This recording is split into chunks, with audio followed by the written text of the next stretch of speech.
10 ఏళ్లు అధికారంలో ఉన్న బీఆర్ఎస్ నాయకులు అధికార దుర్వినియోగం చేసి అక్రమంగా ఆస్తులు కూడబెట్టారని భువనగిరి ఎంపీ చామల కిరణ్ కుమార్ రెడ్డి ఎమ్మెల్యే బీర్ల ఐలయ్య ఆరోపించారు. ప్రజా సొమ్ము దోచుకుని అధికార దుర్వినియోగం చేసిన బీఆర్ఎస్ నేతలపై చట్టపరమైన చర్యలు తీసుకోవాలని యాదగిరిగుట్ట పోలీస్ స్టేషన్లో ఫిర్యాదు చేశారు.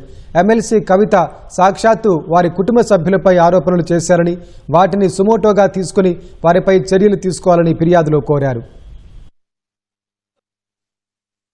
రాజకీయ నాయకులు ఇష్టానుసారంగా పదవిని దుర్వినియోగం చేసి కోట్ల రూపాయలు దండుకొని బినామీ ఆస్తులలో పెట్టినప్పుడు భారతదేశంలో ఉన్నటువంటి సమాజానికి నష్టం జరుగుతుంది అన్న ఉద్దేశంతో బిఎన్ఎన్ఎస్ యాక్ట్ 173 ప్రకారం యాదాద్రి పోలీస్ స్టేషన్లో కవిత గారు వాళ్ళ కుటుంబ సభ్యురాలైనటువంటి కవిత అంటే 5గురు ఎవరైతే ఇల్లు నిధులు నియామకాల నినాదంలో నియామకాలు అంటే ప్రతి కుటుంబానికి ఉద్యోగం ఇస్తా అని చెప్పిన కేసీఆర్ కేవలం వాళ్ళ కుటుంబంలో ఉన్నటువంటి మొత్తం 5గురు సభ్యులకు ఇవాళ ఉద్యోగాలు ఇచ్చినటువంటి పరిస్థితి. MLC, MLA, Rajya Sabha, Lok Sabha, irrigation minister, deputy chief minister, finance minister అన్ని వాళ్ళే తీసుకుర్రు 10 ఏళ్లలో.